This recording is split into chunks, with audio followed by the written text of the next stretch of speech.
This video is not a work of fiction. It is a retelling of real events. Have you ever felt death's breath on your neck?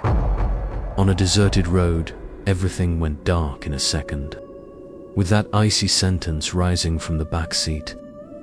Are you ready for a real nightmare? This is the terrifying journey with the angel of death. Midnight. The city streets are almost empty. Inside the taxi, there is nothing but silence. A silence competing with the low hum of the engine. And then, that man. The man who gets into the taxi and sits in the back seat. The moment he settles in, he breaks the silence with a single sentence.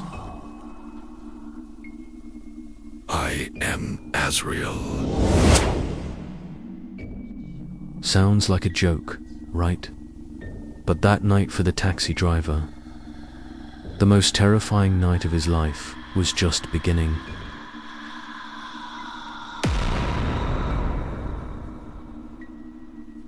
The driver had just finished a long and tiring shift that day. Yet he wanted to pick up one last passenger and go home. It was midnight.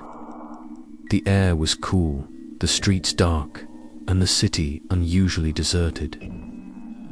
As he approached a dark intersection, he saw a man raising his hand in the shadows. The man looked middle-aged. His face seemed lost in the darkness.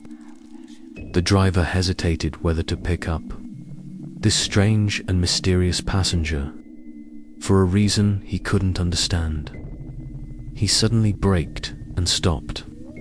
The man opened the door and sat in the back seat. At first, everything seemed normal, until the man leaned slightly forward after sitting down. He took a deep breath and uttered these chilling words. I am Azrael. The driver smiled. Of course, sir. Where are you going? He said. But the man in the back seat didn't smile. He looked in the rearview mirror. He saw a chilling face in the mirror. Dark, calm, cold, lifeless. The driver thought it was a joke and kept driving. Maybe he was just drunk. It was best not to take it seriously.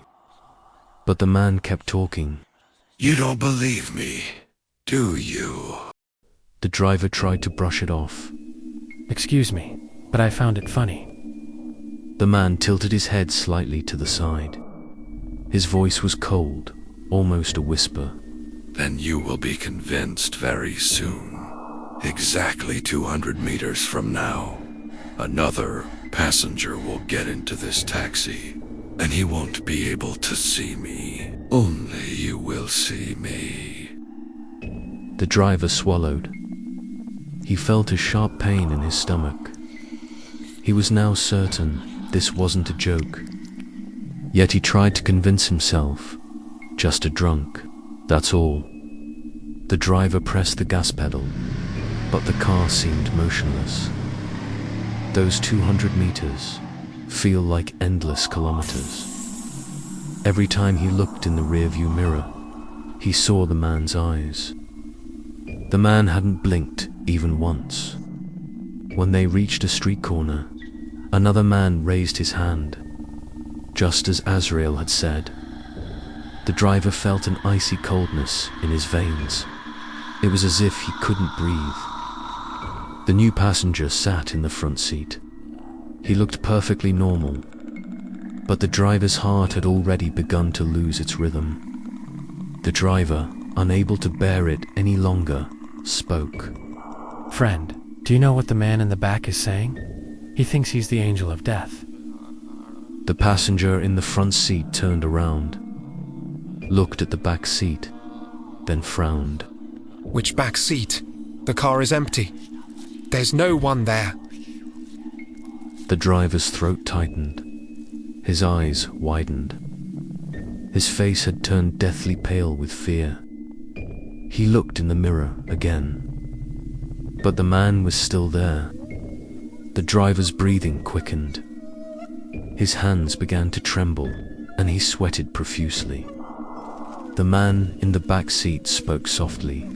Do you understand now? This is my job. People have always misunderstood invisibility. I only appear to those whose souls I be come to take. And tonight, it's your turn. The blood drained from the driver's face. The passenger in the front seat sat silently, as if nothing was happening. But in reality, it was all part of the plan. The man playing the role of the angel of death continued in an icy tone. Pull the car over and say your last prayer, because in a moment I will take your life. The driver was about to lose his mind. He felt everything around him collapsing. The steering wheel slipped from his sweaty hands. His heart pounded in his ears. His eyes filled with tears. Not knowing what to do, the driver desperately pulled his car to the side of the road. When the car stopped, the Grim Reaper repeated what he had just said. Get out and say your last prayer. The driver truly believed he was going to die. He opened the door and stepped out with trembling legs. He was confused, unable to gather his thoughts. Fear had numbed his brain. He wanted to cry but couldn't. And at that very moment, the taxi doors locked from the inside. The passenger in the front seat jumped into the driver's seat. The man in the back seat joined him. In a second, the driver understood the truth. They were not the Grim Reaper. They were just two thieves. But fear had set such a perfect trap that the driver realized it at the most unexpected moment. He was completely shocked. The thieves floored the gas pedal and suddenly disappeared into the darkness. This event really happened. A true story. Sadly, the driver couldn't speak for days after that night, and he never worked the night shift again. Fear can sometimes be as powerful as a weapon. When the idea of death enters the human mind, your sense of reality and illusion become completely intertwined. So let me ask you, can you answer honestly? One night, while you were in a taxi, a hand touched your shoulder from the back seat and said, I am the angel of death. What would you do?